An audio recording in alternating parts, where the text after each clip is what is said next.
So jazz is just an excuse to play wrong notes, right? I mean, other styles of music don't play notes that are outside of the key, right? You know, like for instance in blues, they don't do that, right? You know, like on an E major chord, they don't add, for instance, like the minor third of that, or the flat five. No other styles play out of the key, right? Yeah, you know, it's just an old joke that floats around that jazz is just an excuse to play wrong notes. And I'm someone that doesn't think of notes outside of the key as being wrong. I think there can be wrong things in music, which I'm going to talk about. But for me, I don't play anything intentionally that I would consider to be wrong. So I was in D minor there, D Dorian up front. And the reason I picked that tonality is just to make this super clear. So Dorian, for those that maybe don't know, is the mode from C major, and C major is all natural notes, right? So if you look at the piano, all the white keys are C major, but they're also D Dorian. So that means that all the black keys are going to be the notes that are outside of D Dorian. So there's 7 notes in, 7 and 5 notes out, which makes up 12, right? So for me, if I'm in D Dorian, then all 12 notes are available to me. And it's just a matter of how much tension I want in a given idea, and also how I get back in, you know. So some musicians like to take it really out and kind of stay out for a while. But I just do it a little bit personally. Like the most I'll stay out at the very most is like 2 measures long. And most of the time, though, it's kind of just little colors here and there. And like, so let me turn this down a little bit.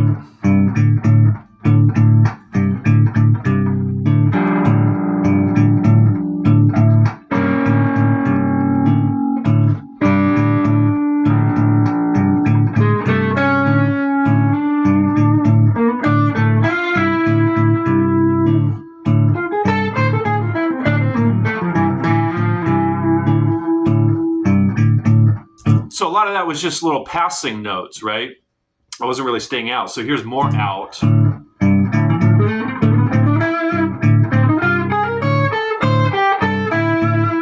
Like that little phrase in there, I added some notes that were totally out, and then I came back in. So that's kind of how I like to use out notes, especially in a static harmonic situation, because it's so simple. It's nice to add some color in there. But, you know, just the importance of adding tension in the music, because tension and resolution is an important balance in music. And you can think of tension as being the impetus that makes music move forward. I mean, I mentioned the blues. So in the very last measure of a blues is the 5 chord. I mean, usually. And, you know, so from 1 to 5, you know, that 5 chord obviously creates tension, and then you're back to 1 for resolution. And that cycle just kind of keeps happening over and over, and it helps make the music move forward. And so, yeah, that's kind of how I think of it. I just think of it in terms of in and out, or consonance and dissonance, you know. So if we're in D Dorian, then, you know, like these notes would be in, and then those would be out, and then back to in. And I don't think of these as being wrong. I just think of them as out, or creating tension, or creating dissonance. Yeah, so that's the other way to think about it, is tension and resolution, or resolution and tension. Yeah, so as I'm kind of talking about it here, that seems clear as far as how I like to think about it. Those kind of three ways. So in and out, consonance and dissonance, resolution and tension. And you have to just kind of decide for yourself if you want to even go down this road. There's no right or wrong. But some musicians like to take it out for a while. And for those that don't know, John Coltrane created this system that he used in Giant Steps. And then he took that harmonic concept and then applied it to static harmony.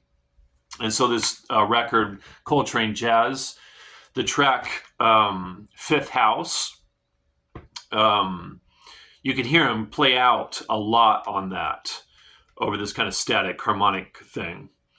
And I don't take it out as much as this. And when I was at Berklee, I actually studied that stuff pretty heavily, like different ways of playing out, like very systematized ways to play out.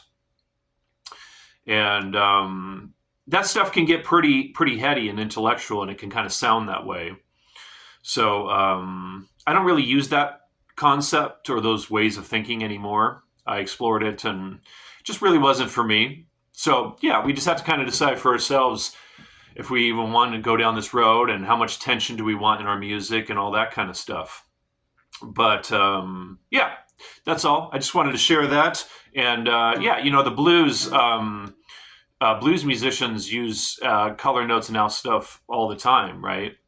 I was in E there. So, you know, if you take that E major chord up front, you know, what's so interesting about the blues is everybody kind of, well, most people anyways, accept, you know, that out note, that G natural, the minor third on a major chord, as, you know, most people hear that as, it just sounds like blues, right? So it's just the thing is that most people's ears are just used to that. So it can just take your ear a while, if you haven't gone down this road already, to just get used to hearing out. And I think it's a cool thing to do, you know. Anyways, just wanted to share that. And yeah, I think playing with, you know, exploring this with just the natural notes is kind of a cool way to start with checking this stuff out.